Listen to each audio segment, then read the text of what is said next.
Hello.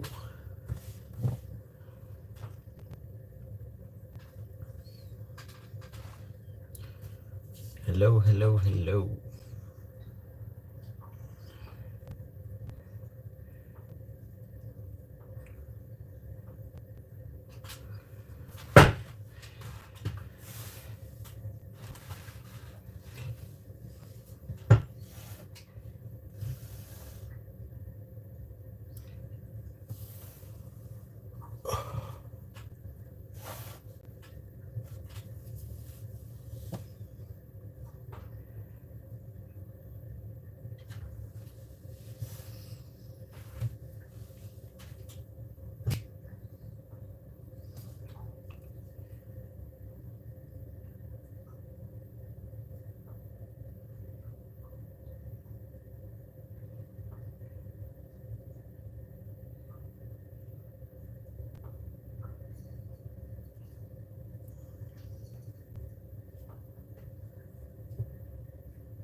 Hello.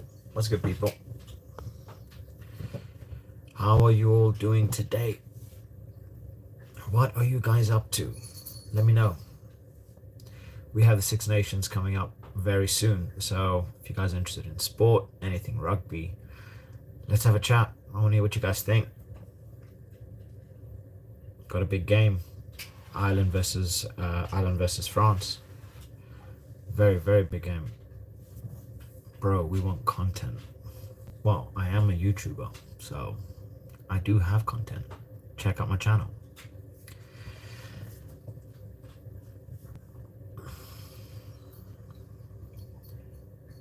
But seriously, people, Six Nations.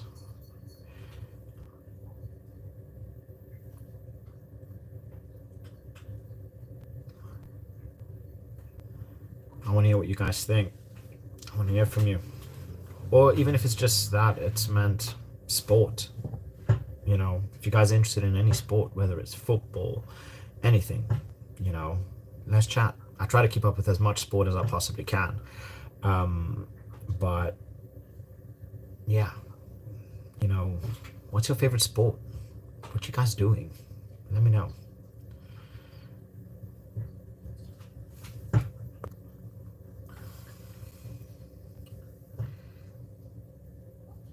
Come on, Jared. Let me know what you into, other than wanting content, obviously.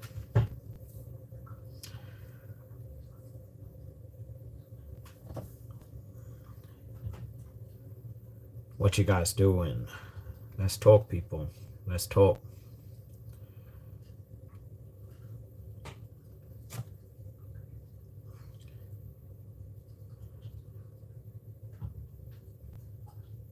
Come on, anything, people. Whether it's whatever bloody sport you guys want to watch, whatever it is, I want to hear from you guys. Let's chat. I'm super super pumped though for the Six Nations. We got some serious games on our hand. It's going to be a crazy weekend of rugby. So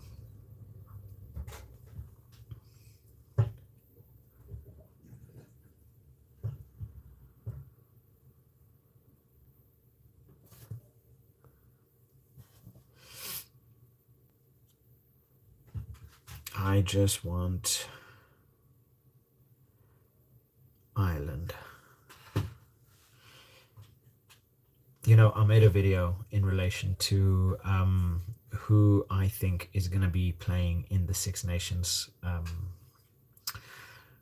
Who's going to be, what Ireland's lineup potentially going to be for the Six Nations clash with France, because this is going to be quite possibly the decider for the Six Nations, and whether Ireland is going to be able to get a Grand Slam. So if they are able to get if they're able to beat France, the Grand Slam is practically, it's practically theirs, to be honest, right?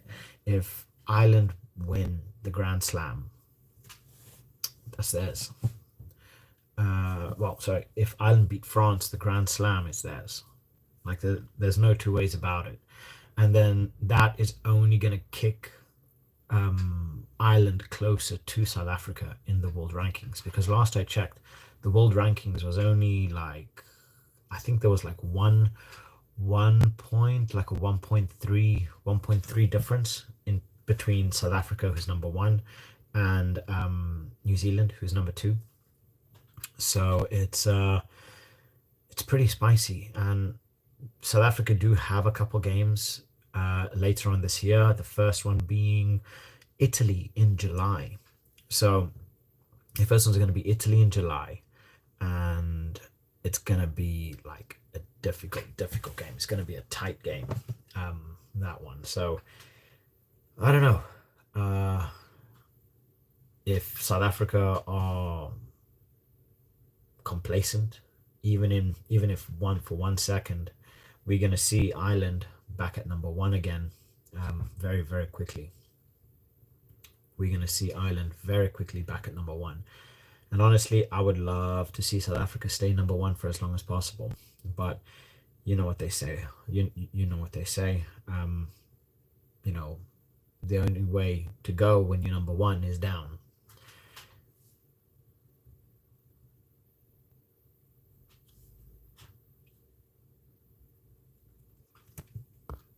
And personally, South Africa needs to stay number one. They are definitely the squad with most depth, in general.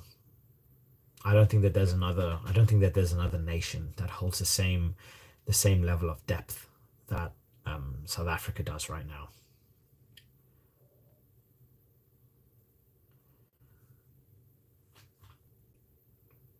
I mean, then you have players like Lorenzo Julius. You have players like Ethan Hooker. You have Ruas. You have Kanan Moody, Sasha Feinberg Mgomzulu.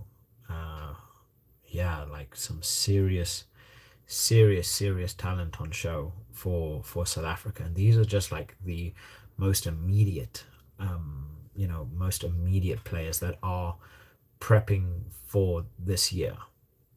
There's so much talent. You can find Demerva as well, and you have there's a guy, he plays in England. I think it's for like, who is it? Is it Bath? I think it's Van Rensburg. Van Rensburg, yeah. Um, he's crazy, and he just wants to play for South Africa. So it's gonna be interesting to see how he does.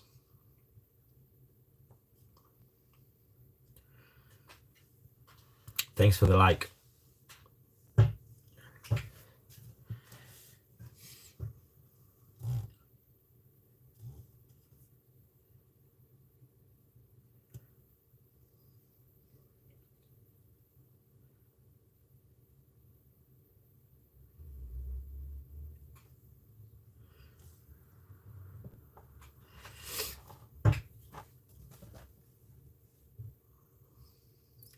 Come on, people. There has to be something you guys want to have a chat about.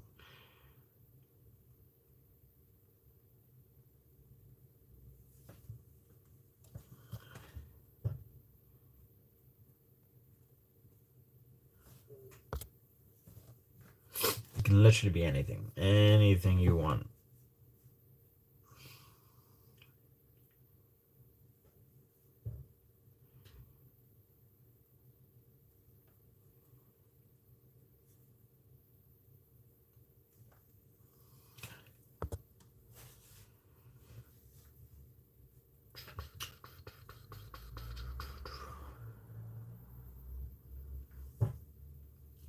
Thoughts, people. What are you guys' thoughts on the upcoming Six Nations? What's happening? If you guys are interested in rugby, if you guys are interested in sport, just in general, what sport are you guys interested in? What do you guys enjoy watching?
Thoughts on the Six Nations, people?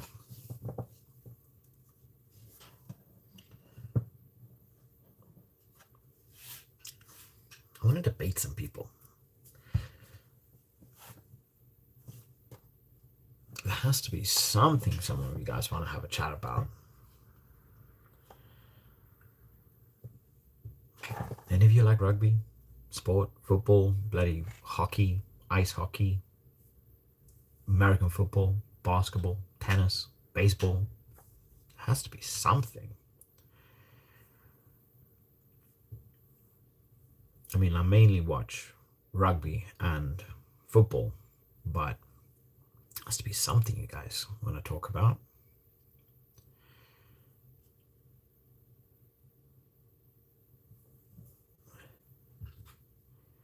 Da da da da da da da da da da da da.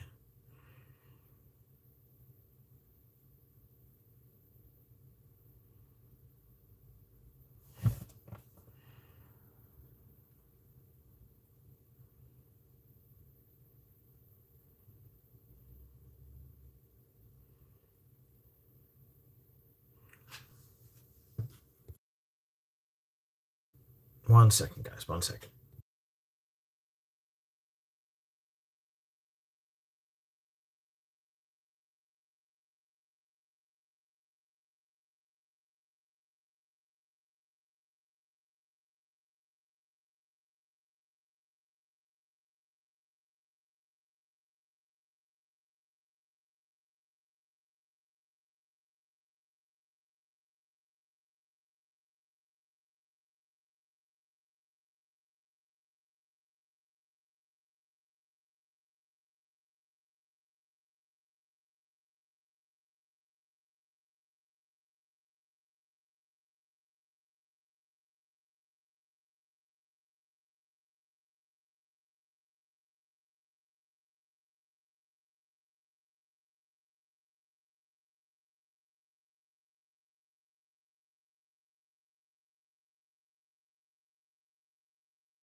I'm back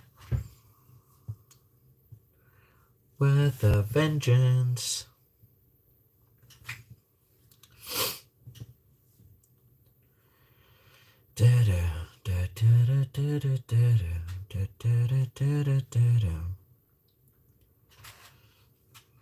I've literally been watching this bloody TikToker called Tori V, and now I just got her songs just ringing in my head nonstop. It's frustratingly catchy, like very, very catchy.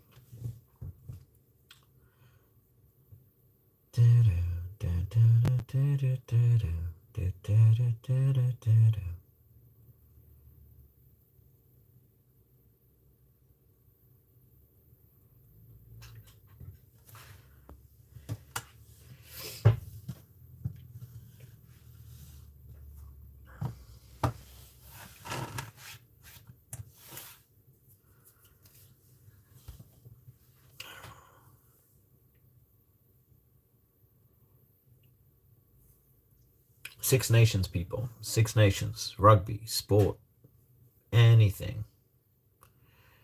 But oh, that's a good question. Bandiaki, Ringrose, or Creole Dialende. Um, I don't want to sound biased because of Creole and Dialende, but you watch them in the international tests, you watch them in the World Cups. I mean, Dialende, he's just an absolute monster. He is a monster beyond all belief. His defensive work is ridiculous.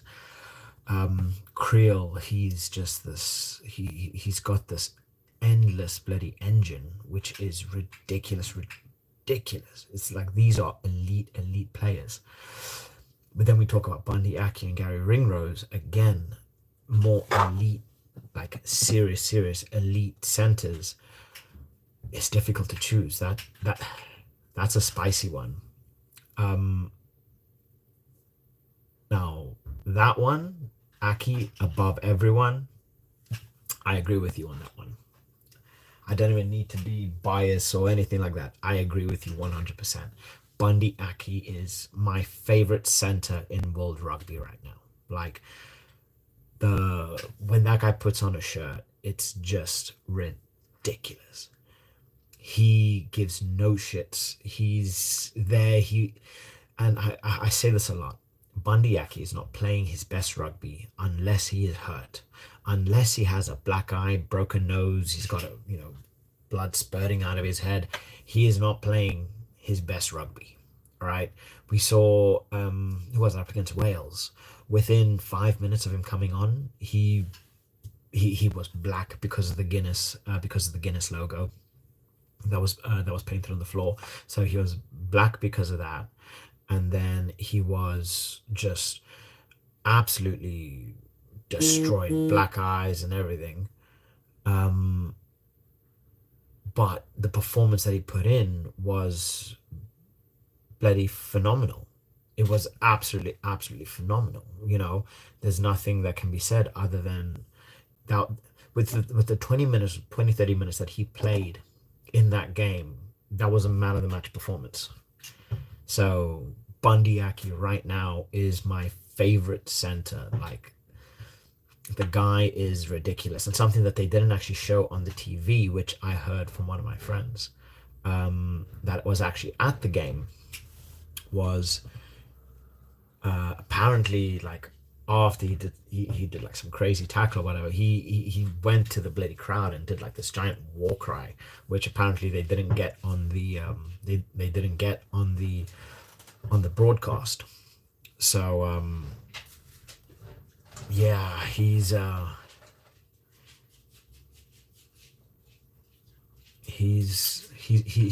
level right now.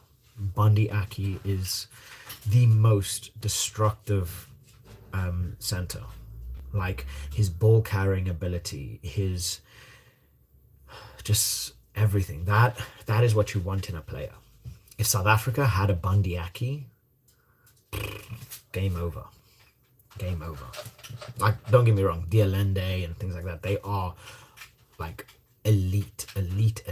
Like, they are like gods among men. But Bundy Aki, he's just, especially in the vein of form that he's in right now, he's on a completely different planet. He's on a completely different world that to anybody else. To anybody else. I don't know of another I don't know of another center that is this like crazy good. But again, that's just my opinion. I am a bit of a I am a bit of a Bundy Aki fanboy, to be honest. He is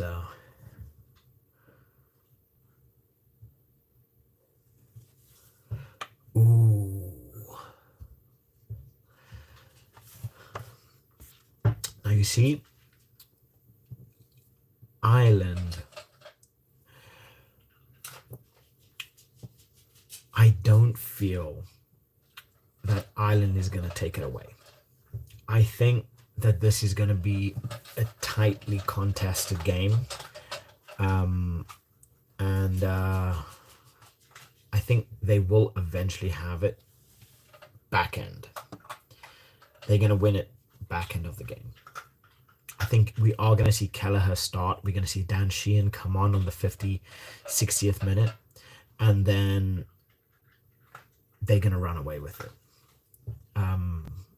I see Ireland winning probably by about one try, and that's going to be a late on try, which is going to be brought on because of the pace that Andrew Porter puts on people, the pace that Dan Sheehan's going to put on people, Van der Fleer, Ty Burn.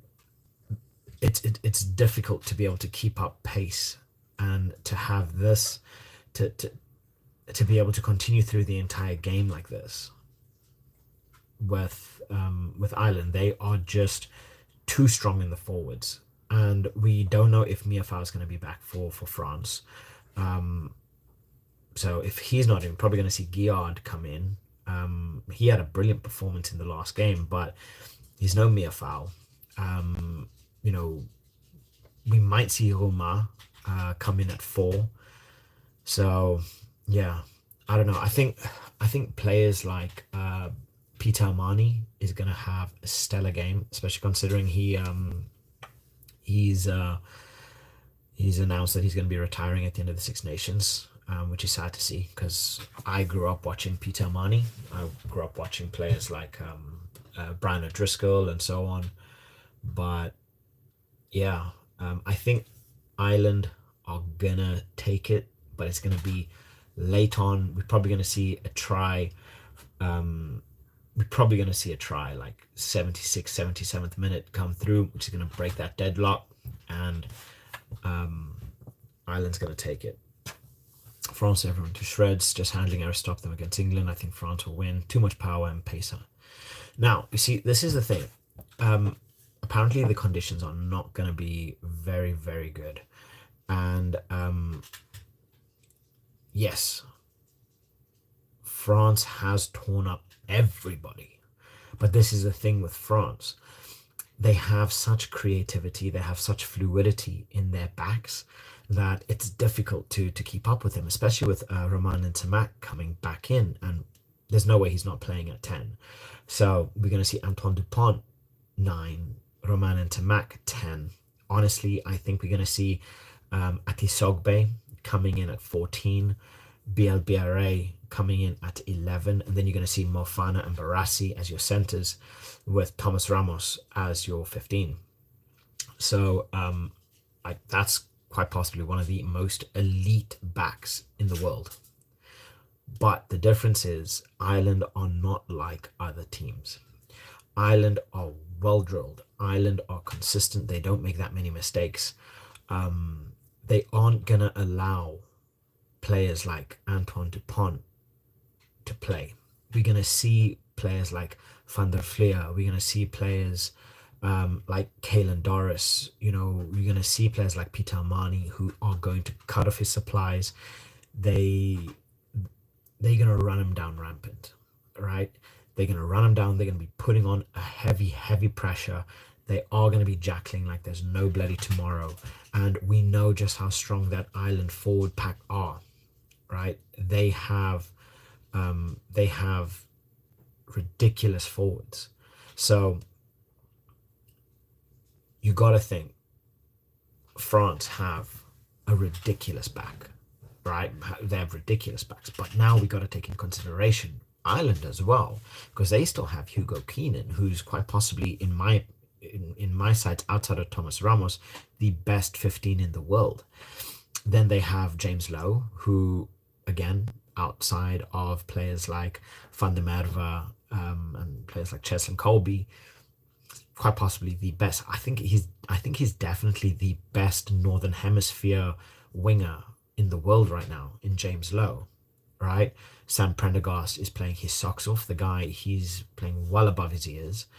Then you have Bundy Aki, who is just a god amongst men, and then Robbie Henshaw, right? So it's it's gonna be it's gonna be interesting to see how they play.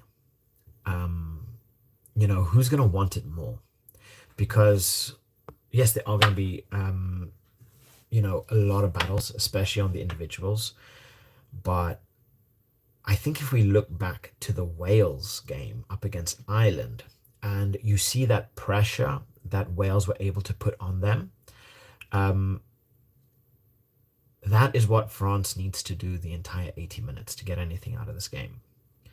Because if you let up on that pressure, Van der Fleer is going to run through you like there's no tomorrow, right?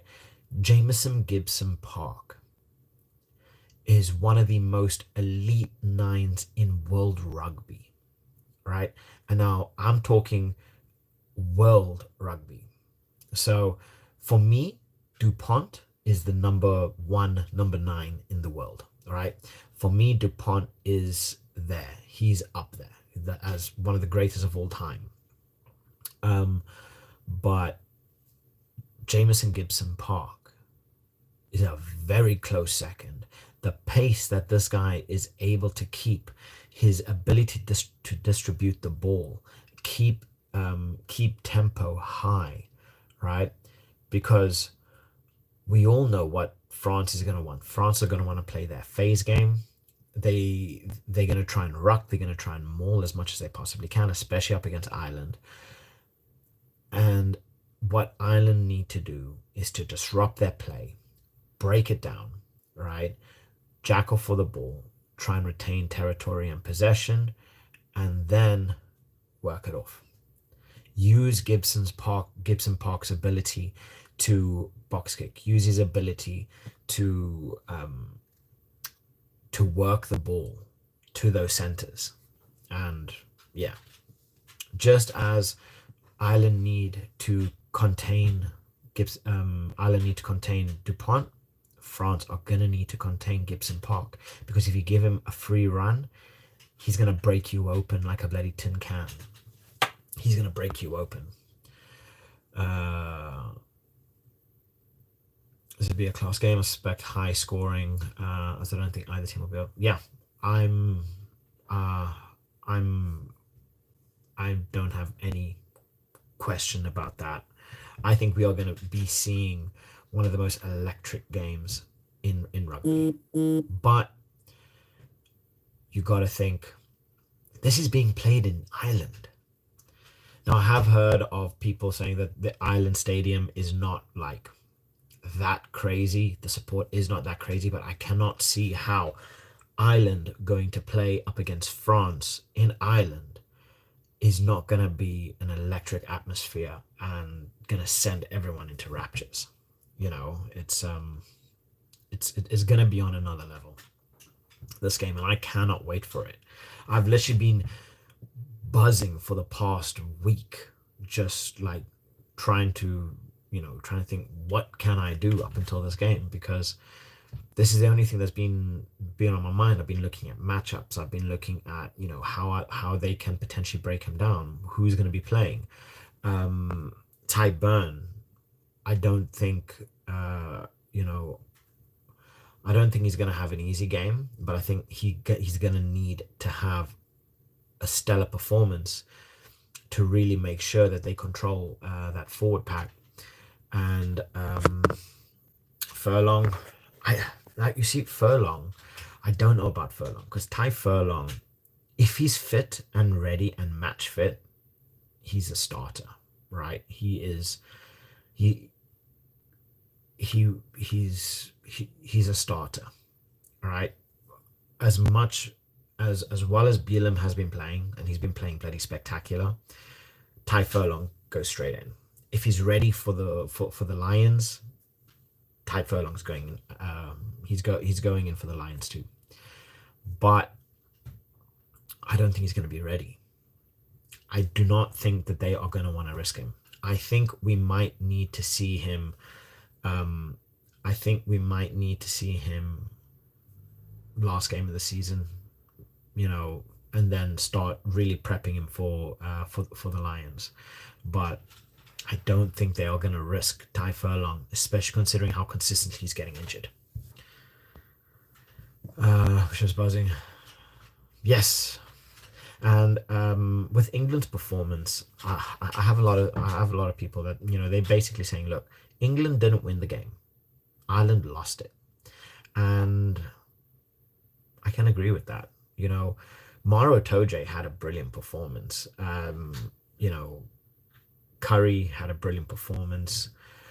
Um, Will Stewart had a pretty good performance. So England have things to show for, but it was it was very, you know, high risk, low reward. You know, I can't say that I was like buzzing after that England game.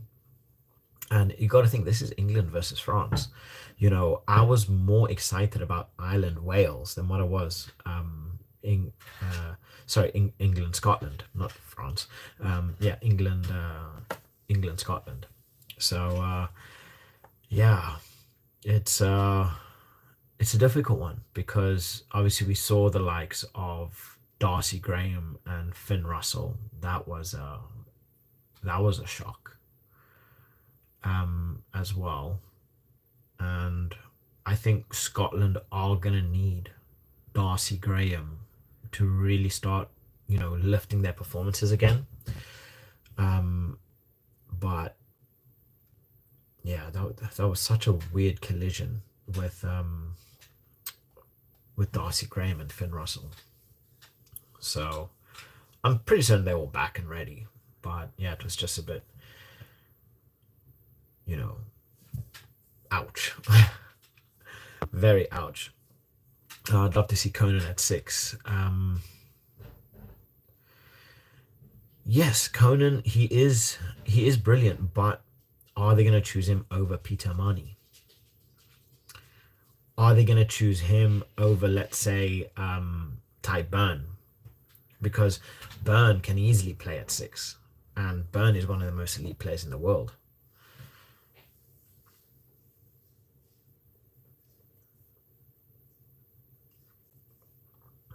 I agree. Conan is an elite impact player. Coming off the bench on the 50th, 60th minute to see out a game. Yeah, Conan is ridiculous. They are absolutely ridiculous. Um, Scotland are most enemies. Just like they need to prove themselves. Yes, but not only that, I would even chalk that, down to Finn Russell.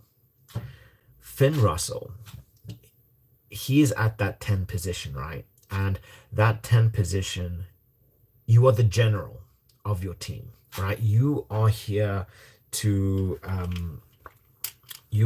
to lead that team, right? You need to be that connect between defense and attack, the forwards and the backs. You have to be present. And the one thing I find with Finn Russell is when Finn Russell is not having a good game, nobody's having a good game. He has this weird ability to, when he's not playing well, it gets worse, right? There are certain players that are able to have a horrible game but still pull out of it, right? And still put in some kind of performance. And honestly, I feel Finn Russell is not that kind of person. Finn Russell playing on his day, right? When Finn Russell is having a good, solid day, he is one of the most elite tens in world rugby. He is unplayable. But when he is not, when things are not going his way, like we saw up against Italy, he struggled up against Italy. And then look at what happened. He was struggling, he was panicking. What happened? He passed the ball to Brex. And what did Brex do? Brex is phew, straight through. You cannot have that as a 10. You cannot have that as a 10. Who would be my Lions 10? This is a question that I've been fighting with for the past I don't know,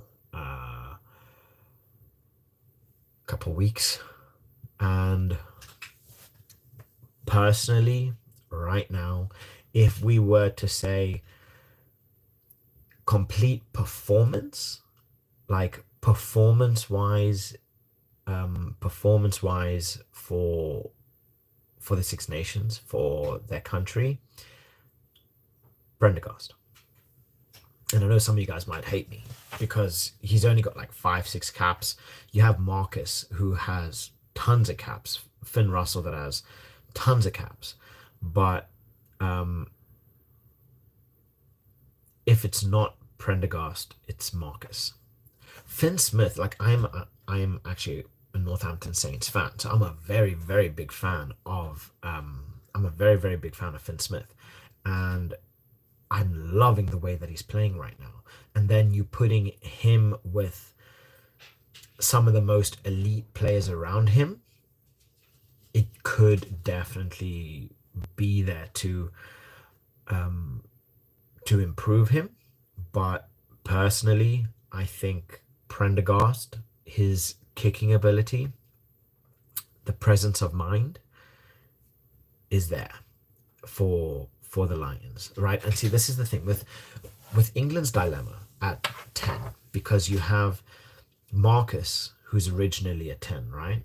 So Marcus is originally a 10, and he's very much a kind of player that he will get things done, right? And this is just from what I see from him, is that he gets things done. He will play. If nothing's happening, he wants to make that happen. So he's gonna do that little something flair. He's gonna be there. He's gonna, he's gonna try and make something out of nothing. Where with Finn Smith, he will sit back. He will sit in that pocket, right? And he's now gonna start bringing other players into the game to start impacting the game. So he's not necessarily gonna make that big impact, that flash impact that Marcus would make. He would much rather create the space, put it in for someone else to make that impact. Right? So Finn Smith is much better at bringing the other players into the game than Marcus. Right? But with Prendergast, I feel Prendergast has that nice balance between giving that crazy kick. He's brilliant at giving that, long pass, or that sneaky chip, or that punt, perfectly placed punt directly into players like James Lowe. And I think the head on Prendergast is elite, and I feel he would be the better fit out of anyone else. But again, that's just my opinion on that. It's watching him play for Leinster, right? Because he's got that nice bit of flair. He's got that nice, that composure to know when to do things, what passes to give. He's very level-headed, right? But I think Marcus, they need to find his position.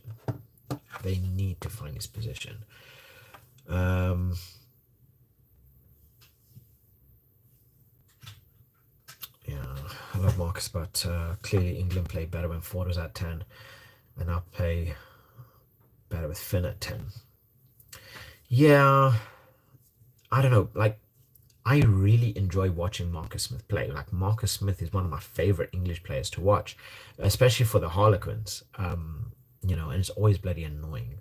There are two players that I both love and hate, especially when they would play, for in the Prem. Um, there's one is Handré Pollard for Leicester, which he's now moved to the Bulls. So I'm quite happy about that. But I'm a Sharks fan. Um, and then um, it's Marcus for Harlequins. It's annoying when they go up against the Saints. If you could choose any two players from Six Nations to start for the Box, who would they be? Ooh, that is a spicy question. Two players from the Six Nations. Who would it be? So let's see. Who? First of all, number one would be Bundy. Bundy Aki for me.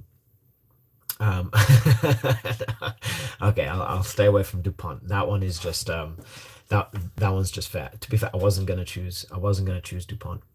Um, but two players.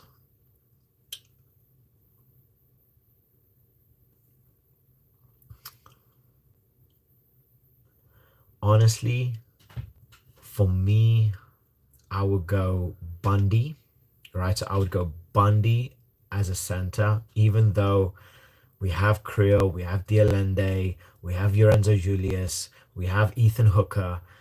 Um, Bundy Aki is on another level. So for me, it would be Bundy.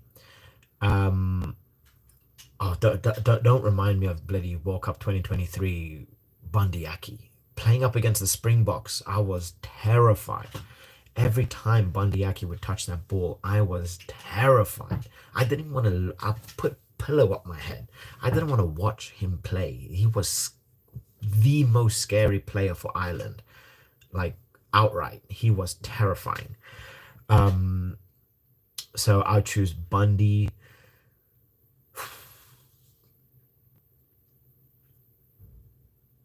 Emmanuel Miafal. Miafal. Yeah, I would go. I would go Miafal. But this is just like straight off my head, like thinking, being put on the spot. I would go Bundy and Miafal because we watch we watch Miafal and we look at how much yards, sorry, how much meters this guy carries after contact, right? Because you got to think this guy's a bloody giant. He's an absolute monster.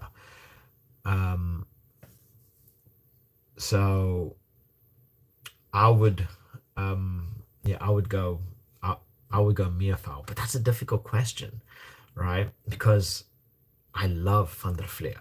Van der Fleer is just an absolute monster.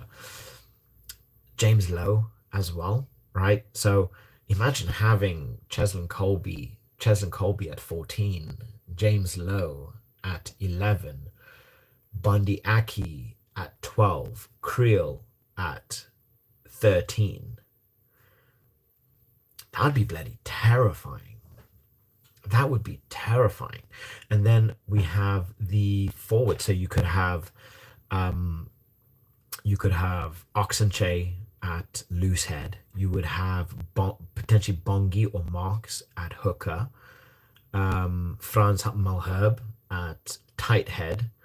You would have we could put Yebenetzebet at four. In terms of so locks, we have Yebenetzebet at four, Meerfau at five. God, that would be terrifying. That would be terrifying. Most South African picks ever. You could say that.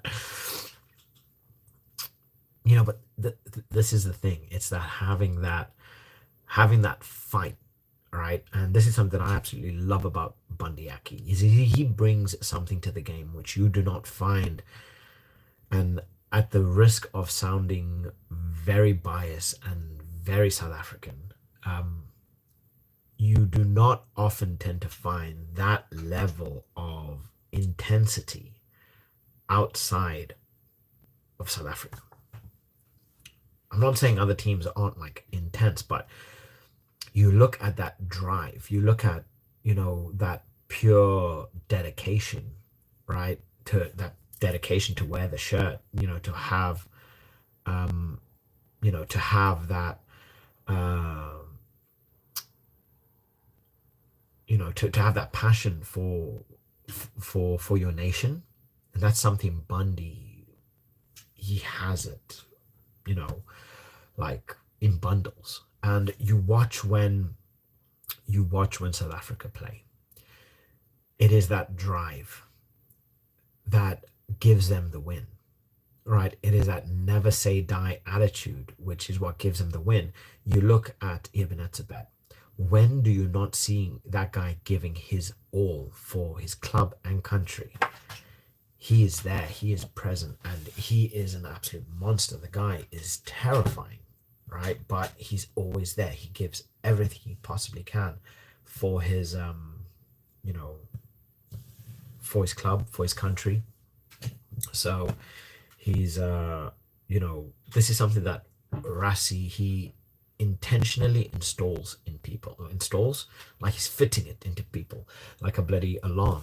um Now he instills into people, right? And this is something that Rassi, I feel he does better than anybody else, right? Rassi does this better than anyone because Rassi, he knows ways to get the best out of you. And this is why Rassi said he doesn't really see himself coaching anyone other than the Springboks, because he can't relate to them, right? With South Africa, he can relate to them. He understands the struggle. He understands what it means. He understands the pressure on the players. And he uses this to get the best out of everybody. And, that is what a good coach does. He gets the best out of his players, out of his team. And he uses everything at his disposal, to do it. So it's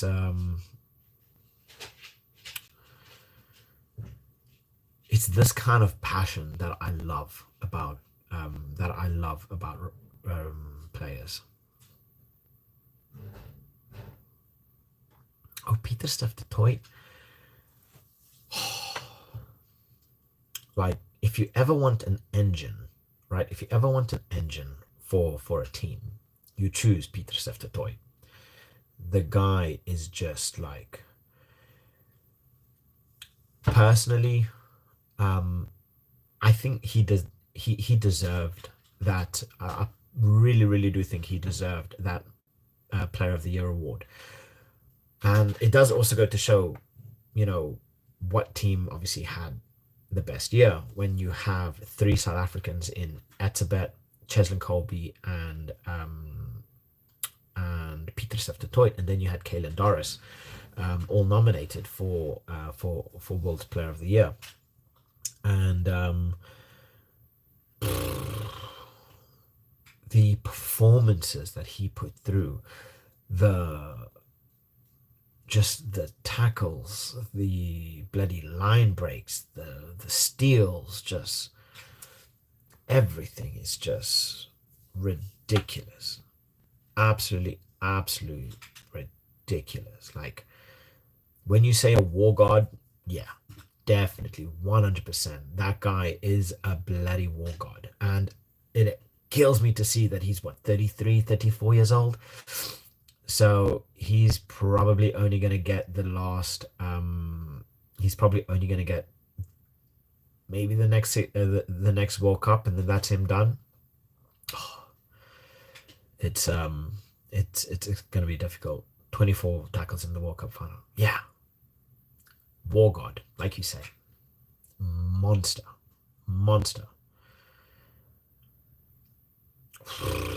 Many already in their 30s.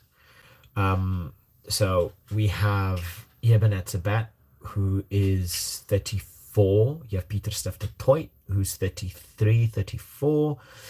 Marks, he's in his 30s. Kitsy, he's retired now. Kitchoff, he's retired. Which what a bloody player to for the Springboks. That's such a big loss. Kitchoff. Then we have so Peter Toy, 30s. Um, my mind has gone blank now because I think the average age of South Africa is like 30, 31 years old. So they do have a little bit of an aging crisis. I think Bongi and Banambi is 35, 36. Um, Hold on, let me check here. Pollard, I think he is 30, 31 years old. Um, okay, yeah, so we have so Oxenche, he will be 31, 32 by the time the 2027 World Cup goes around. Koch, he's 35. Wilco Low, he's 30. Bongi and Banambi, he's 34. Marks is 30. Yebenetsabet is 33. Mostert is 34. Jean Klein, 31. Peter Toit, 32. Arceus Snyman is 30 years old. Quacha Smith, 31. Oh, Quacha Smith, the guy is just he's an unfair background. It's just the guy's a bull. He's just like that pit bull that does not give up. So you got Quacker Smith, Sia Khaleesi's 35, Kobus Reinach 30. Sorry, Khaleesi's 33, Reinach is 35, Andre Pollard 31, Andre Esterhuizen 30, Damien Dialende 33, Jesse Creel 31, Lucanio Am 31, Cheston Colby 31, Mapimpi 34, Willie LaRue 35. So yeah, there's a lot. The average age for South Africa is 30 years old. So there's gonna be like a lot of old players. But there's a but you have players that are coming through the ranks.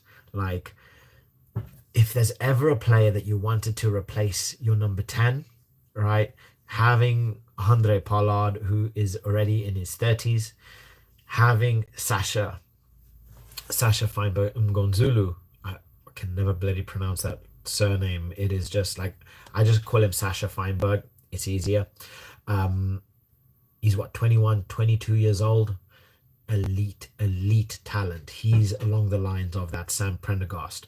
Um, so yeah, and that, there are three that for me personally there are three players that are elite, like the elite youth, that are like destined to be great. One is Prendergast. For me, he is Sexton's natural successor. He is going to be there. He's going to be there for a very long time. He's already out. He's keeping Crowley out of the squad, who's more experienced than him. He's keeping him out of the squad. So Prendergast, Sasha, and then Wallace Atiti.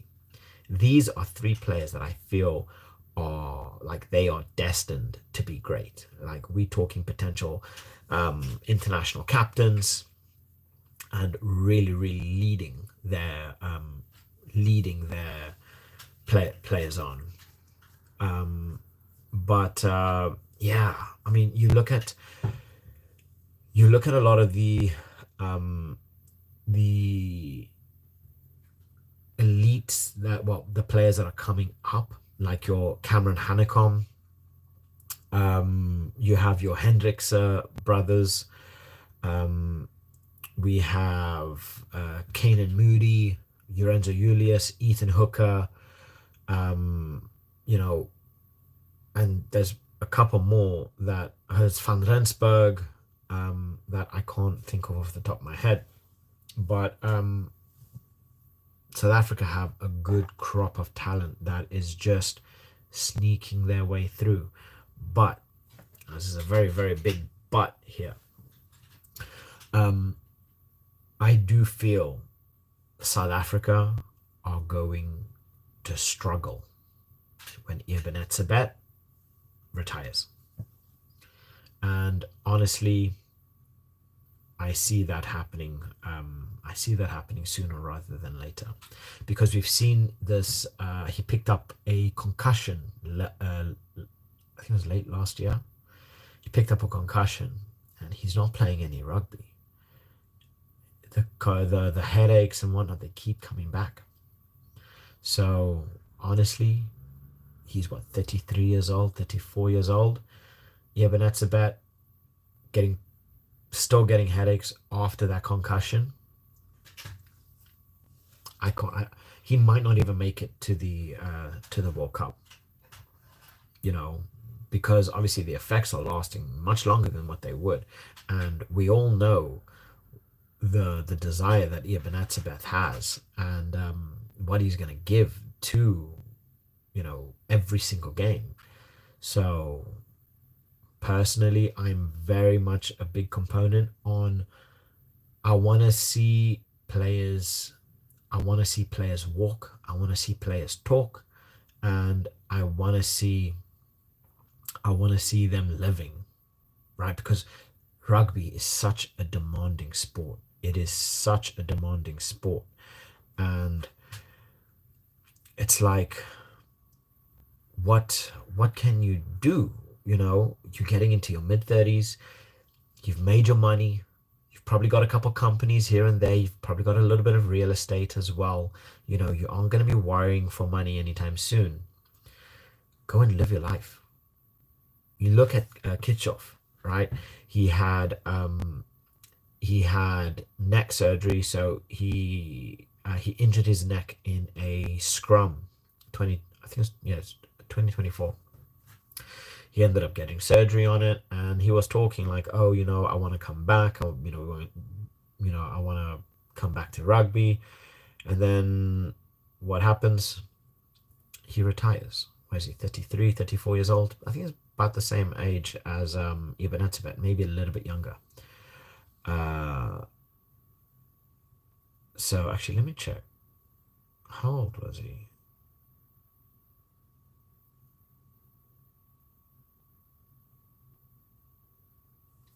One second.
How's it going, guys? Sorry about that. I am technically still working, so I am working on the side, but I do have the luxury of working from home, which is quite nice. So, yeah. What was I checking? Yes, I was checking.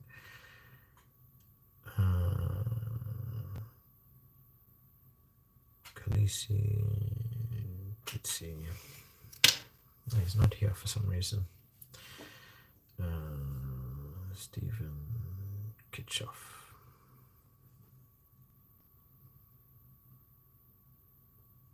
Oh wow, the guy is actually 1 year older than me, so he's 33 years old. 33 years old. Ireland, yeah, Ireland are aging. They do have So obviously Bundy, I think Bundy's still relatively young though for what he is. He's like 27, 28 years old. Um, and then we had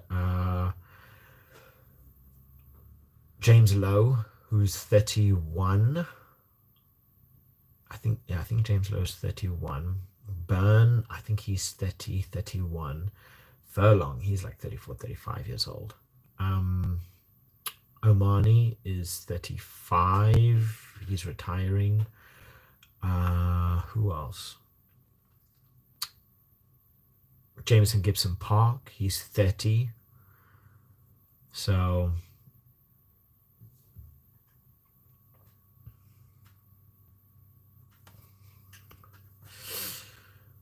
tried so hard to make 23, but once you pass 35.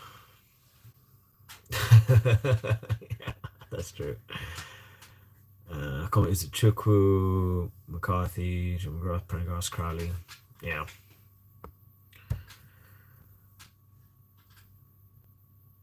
Yeah. Izuchukwu is really really a star for the future. He really really is a star for the future. Blah, blah, blah.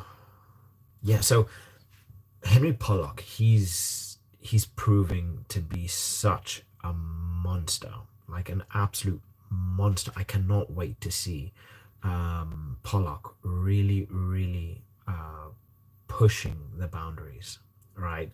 And he's definitely gonna be an England international. There's no two ways about that. Elite. The guy is absolutely elite. But we look at a lot of talent from England as well, and a big one, which was unfortunate, was Faye Waboso. Faye Waboso. He is one of the most electric wingers that I've seen in a while. He's one of those players that you always feel like he's gonna make something happen. Something's gonna happen when he gets on that ball. So yeah, absolutely, absolutely electric. It's a shame that he's out, and that is also denting his British and Irish Lions chances. But yeah, the guy is elite. England have some serious talent on the bench and up and coming, because even Finn Smith is 21, 22 years old. Marcus is 25 years old, right? Marcus is really young. You see, this is the thing.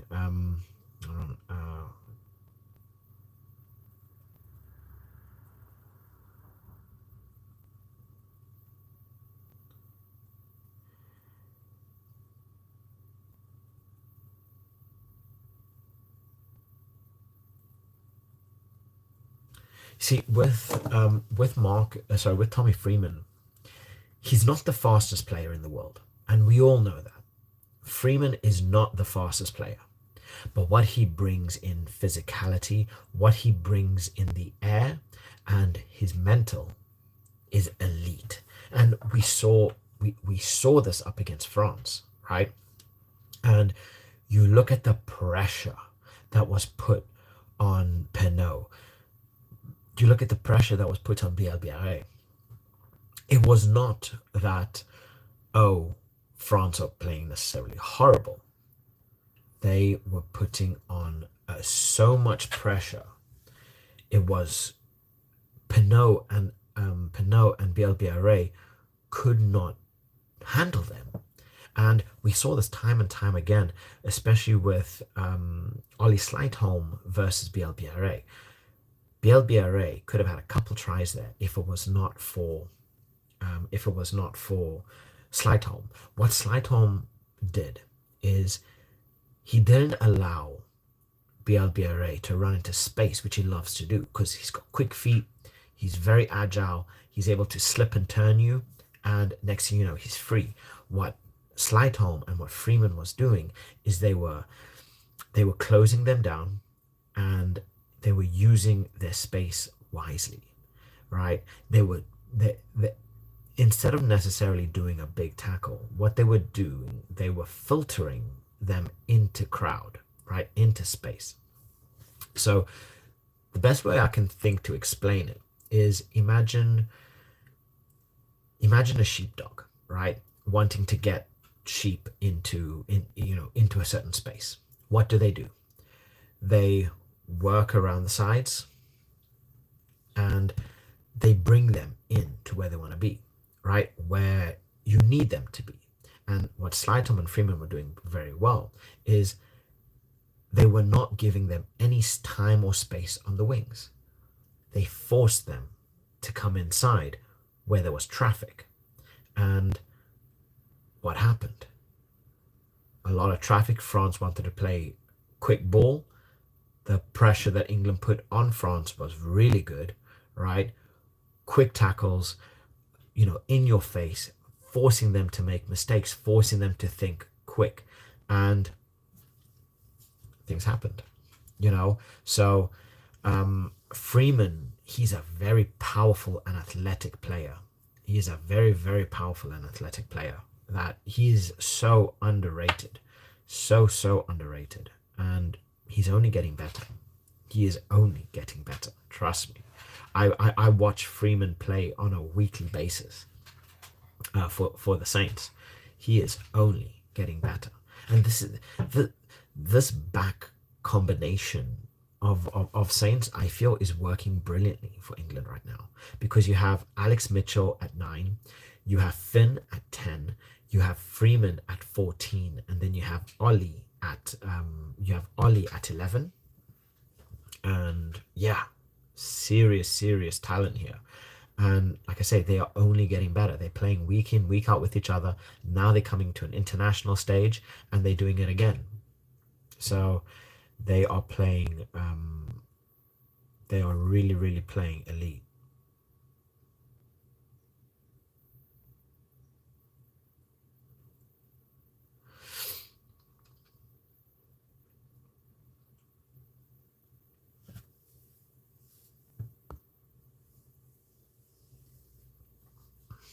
I never judge players until they have 10 to 15 caps. It's unfair otherwise. Players take time at international bar. The absolute freaks who are just legit straight away.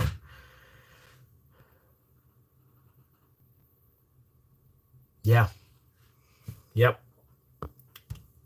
And honestly, I think it just so happened that Tommy O'Brien, he got called up. I'm pretty certain he's been on that radar for a while, right? They've been there, but I think that definitely did increase his chances. I think that definitely increased his chances of getting that call up. Yeah, you know. But I'm actually quite intrigued to see whether Max Deegan is going to get any playtime. Um, I really love watching Max Deegan play, and you know, the players that were called up for Ireland are no joke, like no joke at all. But yeah, players do need time.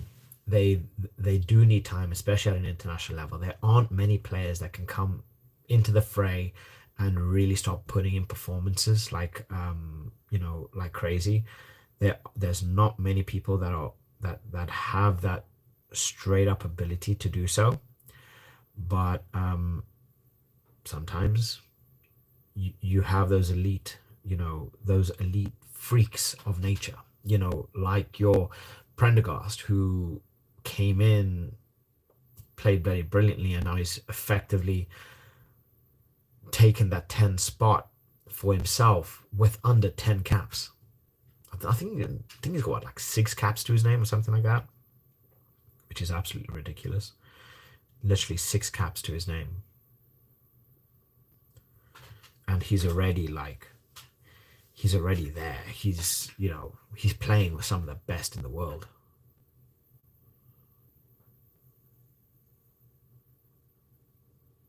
Do you think England can get to the next level of Ireland over the next couple of years? It seems so far away now. Um,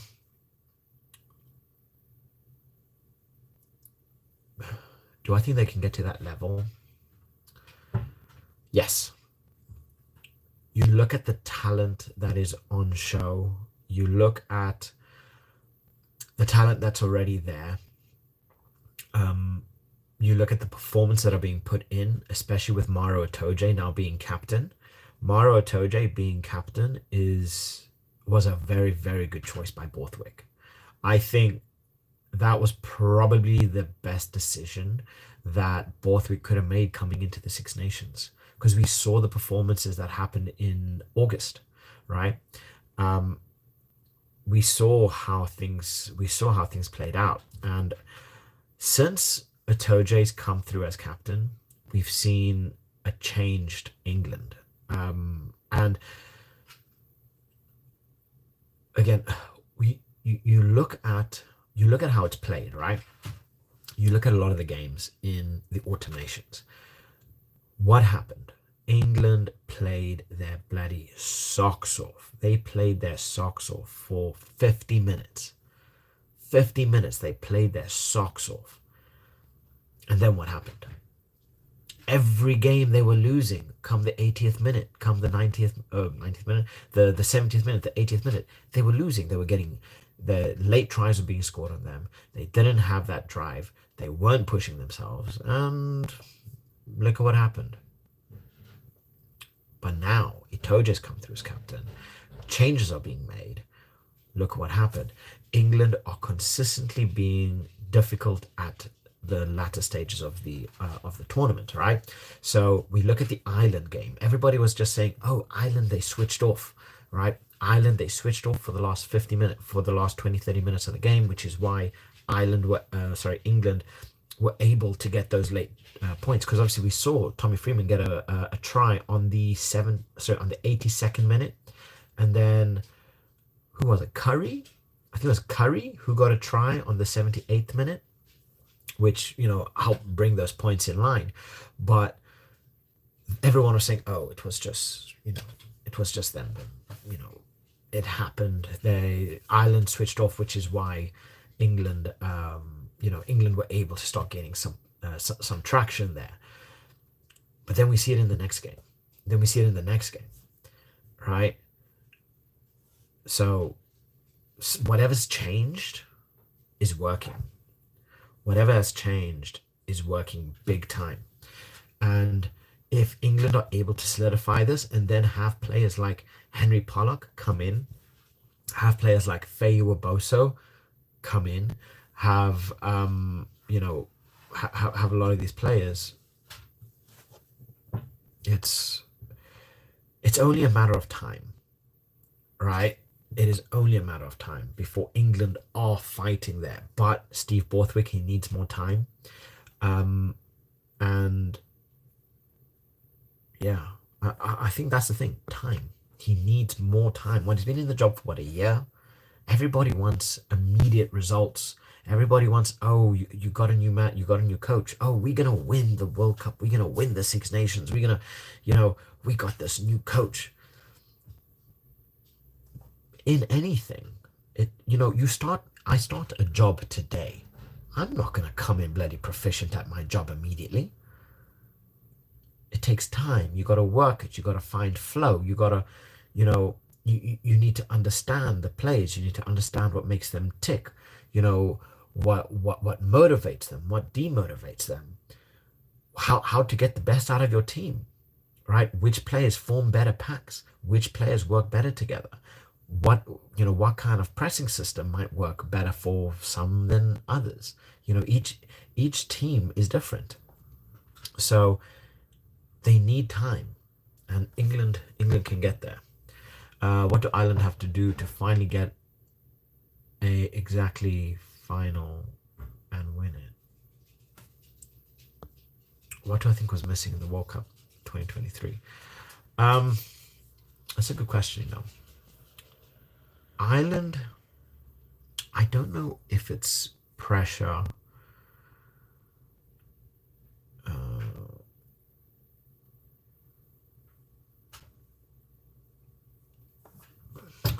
Hold on.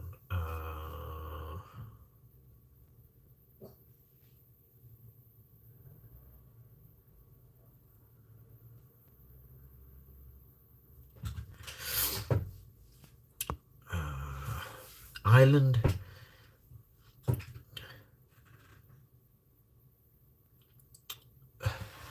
World Cup is a. Oh no, I kind of understood what you're saying in relation to the World Cup. Um, Ireland need. I don't even know. I think it was just really bad luck having to go up against the Springboks. I think if they were to play any other team, they would have made it through. They would have made it. I think it was just they were up against a hardy, resilient South Africa squad, which is why they couldn't. And honestly, if Ireland keep developing the way that they do, I can see that 2027 World Cup that I don't what I don't even know what they call it. That bad voodoo, that juju being broken, and you know just getting into that semi-finals. And I do think, yes, sorry, my brain here is up against with Betty South Africa. They need they need to break that, right? They need to break it, because if they don't break it, they are always going to have this bit of pressure on their head. They're saying, we can't do it. We can't break that bloody curse, right? The moment they get to the semis, we are gonna see a changed Ireland. And honestly, I do feel that if they are able to break that curse, well, I don't say if, when they break it, we could potentially see an Ireland squad win the World Cup. Because having that pressure lifted off of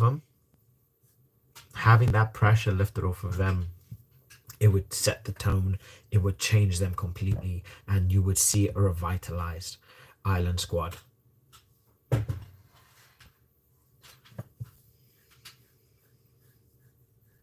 Yeah. But this is the thing. And this is one thing that I do say a lot is winners always find a way to win. No matter what kind of performance they're having, whether it's a good performance, whether it's a bad performance, winners will always find a way to win, no matter what, right? So we look at New Zealand, we look at South Africa, well, especially South Africa. Like, you look at South Africa, they didn't have the best of World Cups in 23, right? I don't think there's anybody in the world that would be able to say that they destroyed every team, that they, you know, they went past all the teams with ease. No. South Africa were resilient, they were difficult, and they were tough to the point of frustration, which ultimately allowed them to get there, to win. So South Africa didn't have the best of World Cups, but yet they won it. They find a way to win, and they found a way to win, right? That's what you got to do. Even when you're not playing well, you find ways to win. And even if that means bringing on 7 forwards in the space of 1 minute, sometimes that is needed. Sometimes that is needed, to kind of help your cause and just absolutely destroy people.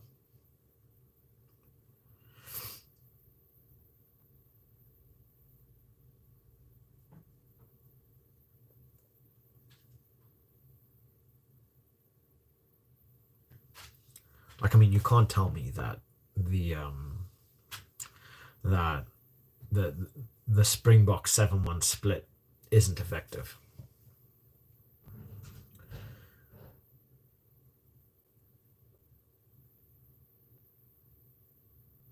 I mean, we even saw France use it, which I know still a lot of people are not happy with. I don't know what more they could have done. Went through 30 plus phases at the end of, and New Zealand still refused to give them a pen. Yeah, New Zealand are absolute a-holes. Absolute a-holes in the nicest way possible. absolute a-holes in the nicest way possible. So,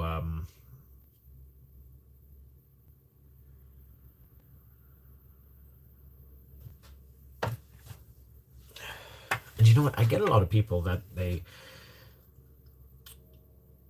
when they speak to me, because I'm very positive when it comes to rugby, right? I I'm a bigger I'm a bigger supporter of rugby than I am of any individual team or nation, right? I am a Springbok through and through. I grew up playing rugby in South Africa, barefoot, on the fields, watching the Springboks play. I got to see South Africa and New Zealand play in Mandela Bay Stadium, and you know, I grew up with rugby in everywhere, right? But when it comes to watching good rugby, like the most elite rugby, I that is what I prefer more than seeing my team win, right? If I get the chance to watch an absolutely fantastic game, elite level game, but have my team lose, I I won't be I won't be unhappy. Like there are a lot of people out there, and funny enough, I find this more with football than anything, is they could have the most elite game. It could be, you could have some of the most amazing, amazing passes, amazing plays, amazing goals. You could literally have like a guy do a triple backflip, uh, bicycle kick and score, but their team loses, and all of a sudden it's a shit game. Oh, it's my players played like shit, and if I can see amazing rugby, I cannot be upset. I cannot be upset. Like I say, South Africa didn't exactly have the best of World Cups, and yeah, they ultimately ended up winning. But the rugby that was on show was elite. It was elite, elite rugby. Box versus Ireland, 13-8. Exactly, this is the thing. You don't need high scoring matches to be electric, right? When you see that physicality, when you see the clashes, and then you think these are literally men throwing their bones at each other, trying to protect or trying to grab a ball from them. And then you think, okay, these guys are now 7 foot, weighing like 120, 130 kilograms, you know, and it's like, what the hell? What the hell? These are monsters doing this.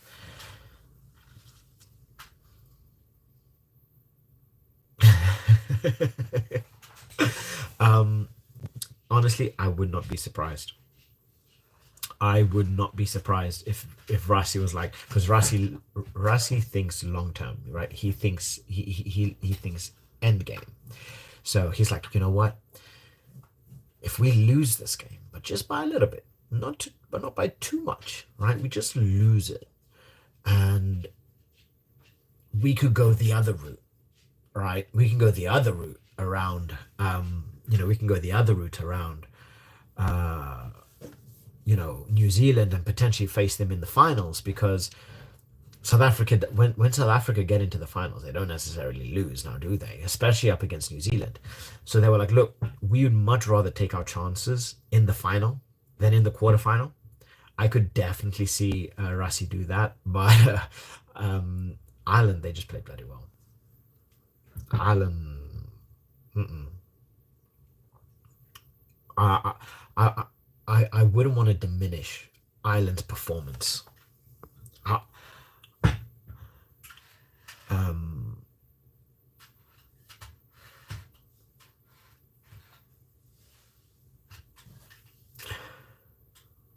yeah, Lowe.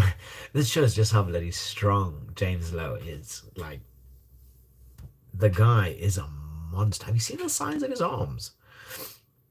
You know, when they standing next to players like your Ebenezer and so on, they don't look that big. They don't look that strong.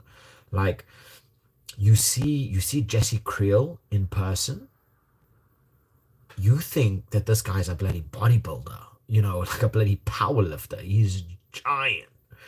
But you see him on you see him on the TV, or on the field next to your other monsters of rugby. It's like, okay, they look like normal human beings compared to these giants, but yeah, like the strength that these guys have is just on another level. It is on another level. It's ridiculous.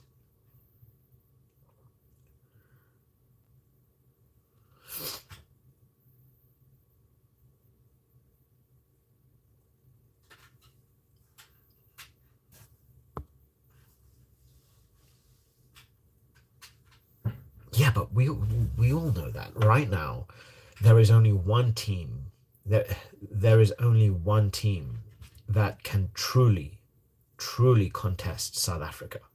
There's only one team in the world, and that is Ireland. I don't even think France has that factor to say, you know what, I can, we can play 3 games and I'm gonna win at least once, maybe twice. We play 5, I'm gonna get maybe 2 or 3. Play 10, good chance I'm gonna win 5, maybe even 6 out of you. You know, there's only one team right now that could go anywhere up against South Africa and be on level ground to say, you know, to say, like France and South Africa. Yes, South Africa is number one, France is number two. But for me, in terms of quality, they are both number one.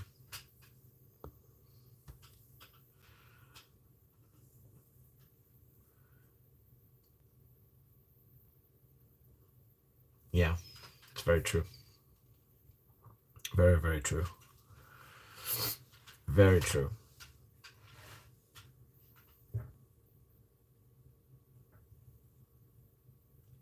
Oh, come on.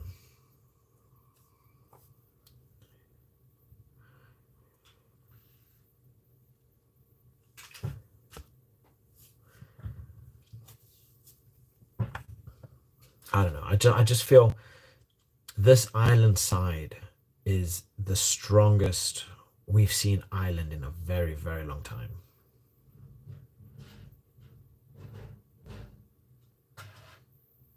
I don't know without Jameson, Gibson Park, and Aki. Yeah. Yeah, that's true.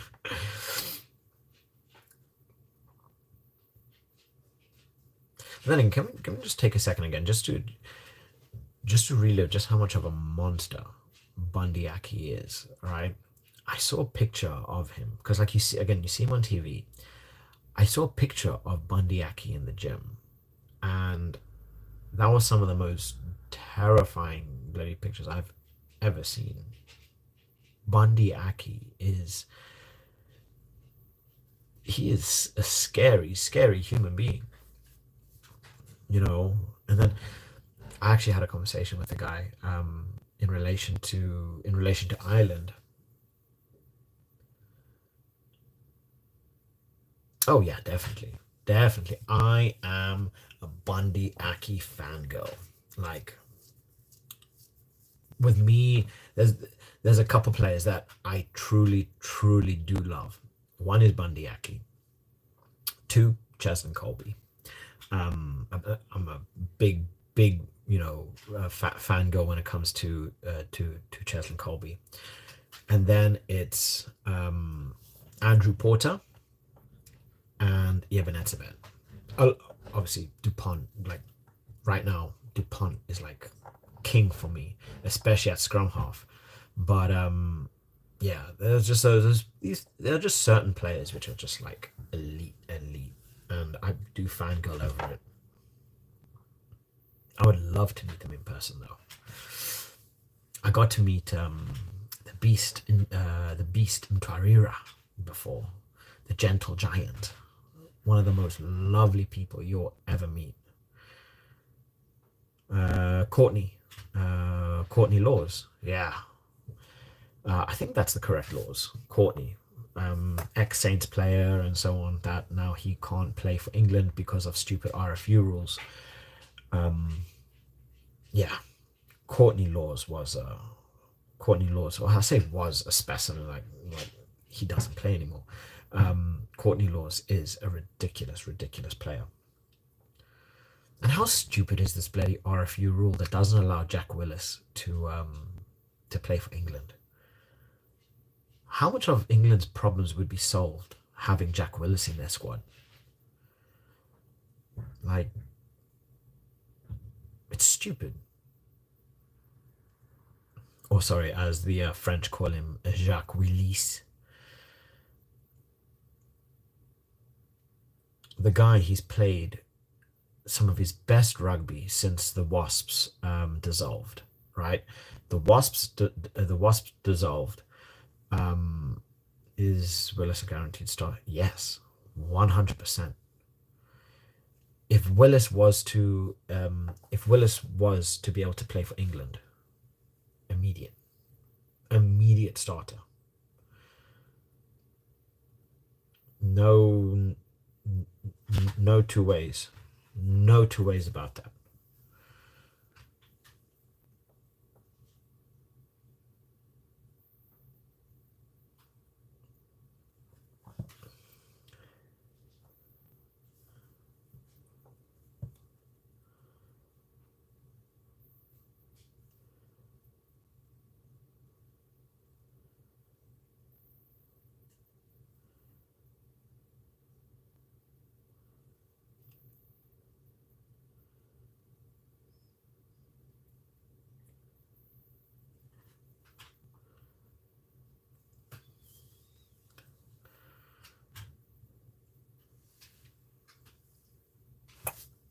I would never drop.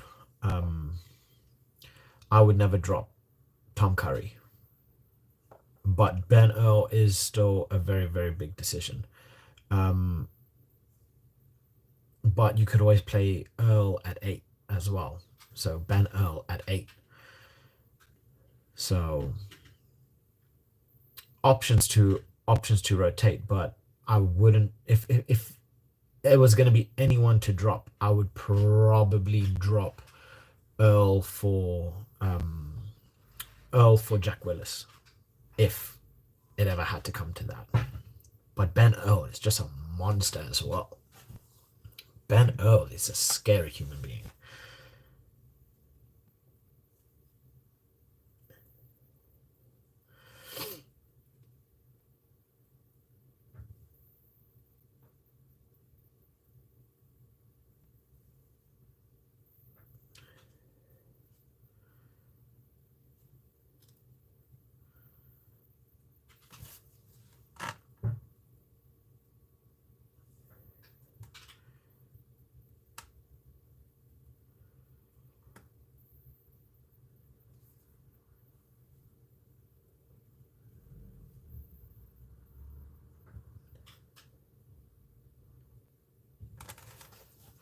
So I would not be, um, you know, like imagine having Tom Curry, Tom Curry at six, Jack Willis at seven, and Ben Earl at eight, and then you have Alex Mitchell at nine, Finn Smith at 10.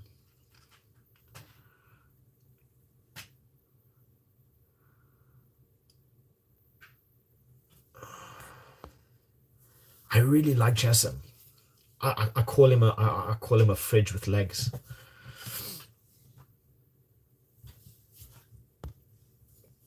Jack Willis became a legend in Toulouse. I don't understand English team. It's because of certain rules that keep so the RFU has rules that keep English talent in England playing for the Premiership, right? So if players, like we've seen this with Owen Farrell, we see this with Jack Willis, we see this with Courtney Laws. The moment they leave playing English rugby, they are not eligible to play for their club unless special agreements are put in place. So when the Wasps closed down, when the Wasps dissolved, Jack Willis went to Toulouse, but they signed a special agreement for, I think it was like 2 years, that allowed him to still play for England. Once that expired, he's now no longer allowed to play for England until he comes back and plays in the Premiership. So it's to try and keep English talent in England and trying to keep the league as competitive as possible. So for me, it's a stupid rule. We've seen South Africa send players to Japan. Send, like, you have Archie Snyman playing in Ireland. It can work. It can work. It's just England want to try and keep the Prem as strong as possible. Uh, so nah, Snyman for Ireland would be scary. But yeah, that's not going to happen. I'm so happy that will never happen. Prediction for Wales versus Wales versus Scotland. I have a hot take on this, and I do feel Wales could come out with a win. I do feel Wales could nick a win here. I really do. Like, it's not going to be easy, and they're going to put ridiculous pressure. But if they were able to frustrate, Finn Russell, if they are able to frustrate Ben White, we could see Wales getting a win here. Plus, I feel Jack Morgan is such an elite player, right? But he needed that support. Because he was pretty much doing everything by himself. But now, Matt Sherratt came in. Not only do they now have Faletau come back, which was, oh my god, when I saw Faletau, when I saw Faletau in the starting lineup, I practically jumped out of my seat. He is such a good player, and the performance that he put in up against Ireland, that really looked like an old school Faletau pre-injury. So Faletau coming in, then you have Gareth Anscombe coming in as well. They needed it. I was lost for words when I saw Wales's Six Nations squad, and Gareth Anscombe was not there. When I didn't see Gareth Anscombe, I didn't see I didn't see Max Llewellyn. I was like, what the hell is Gatland doing here? What is he doing here? And look at what happened when Matt Sherratt comes in. Boom, immediate recall. What happens? Wales had teeth. They were pushing the limits. They were dangerous. And then you had who was it? I think his name was Elliot Mee, who, that guy was bloody phenomenal. I guess they just needed that something. Which ultimately they got. They bloody got, and they needed it. One second.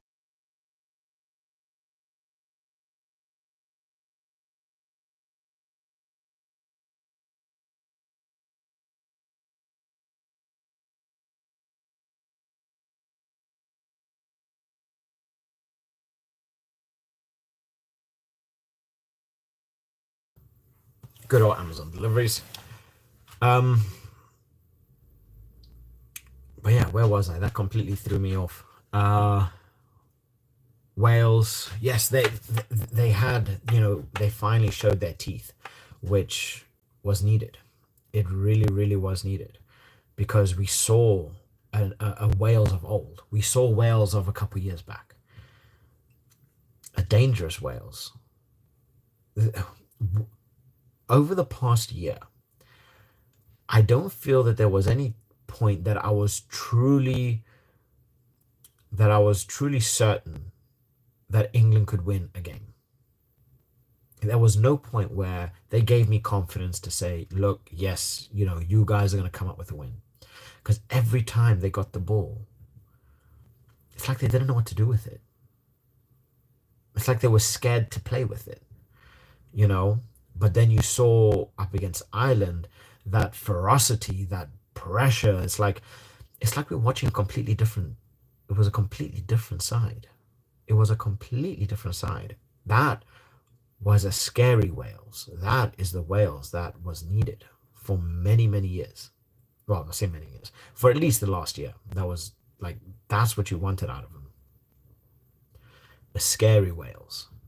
And I was terrified for bloody Ireland for that. That one I was terrified of myself.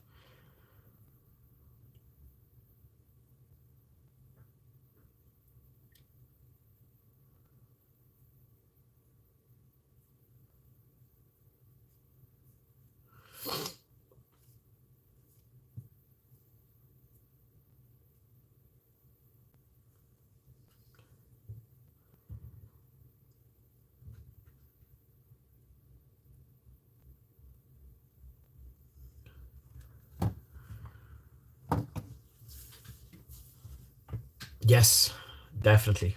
Because you would have seen Ireland, they do like to push. They do like to push for the try line, go for the line out.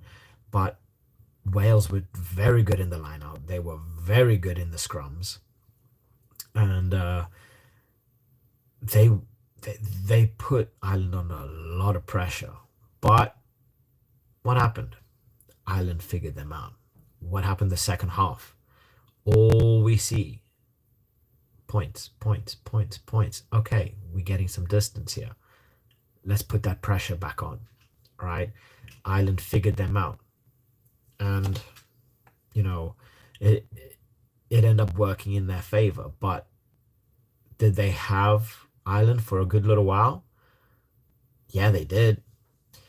The moment when I saw Wales, when I saw Wales lead Ireland, I was like, could this happen? Could we see? Could we really see Wales come away with some points here? Could we see the biggest upset of the Six Nations and have Wales beat Ireland? Because everybody was talking about the only team that's potentially going to be able to beat Ireland is going to be France. And then you go and see wooden spoon favorites Wales take a win over Ireland. That would have been ridiculous. That would have been like, wow. At one point I was actually rooting for Wales. I was like, yeah, come on, especially when you see Jack Morgan just running through bloody people, bloody stepping over them. It was it was a bloody fantastic, fantastic game. Like I said, that game I was so pumped about. I literally I finished that game. Like in amazing spirits. Like I was so happy. I was buzzing, and I couldn't wait for the England. It was England Scotland, and then I can just remember by the end of the England Scotland game, my mood was like dead floor, depression, wanting to bloody curl up into a corner and cry.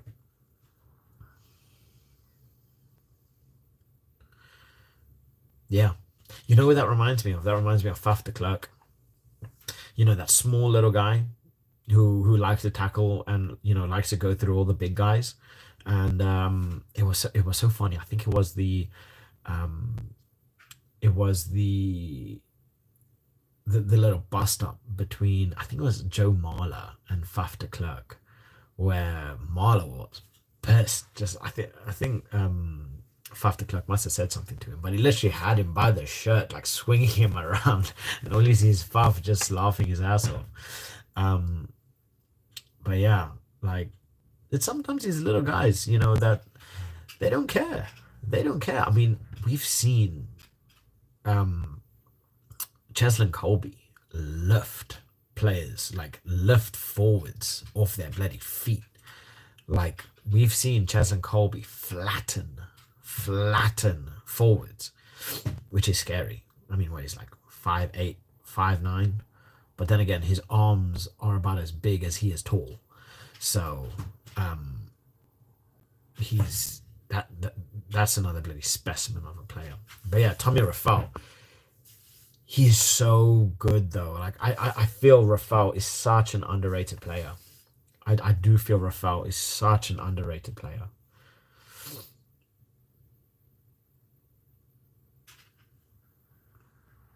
I'm not surprised. Faf is a he seems like the kind of player that will just he will just cause shit. He'll stir that pot.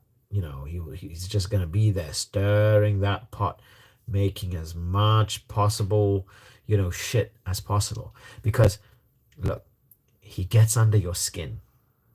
He does that very, very well. And what happens when you get frustrated, right? You aren't able to play properly. You aren't able to think properly because all you have is that little South African head in, that voice in your head, talking shit to you. So naturally, all you want to do is break his neck. And what happens when you go for him? Next thing you know, lay off. Boop. What does that leave? Space. And then you leave a South African with space. Good luck. Because then you have the lines of Jesse Creel, Damien Dialende, that as those centers working the space.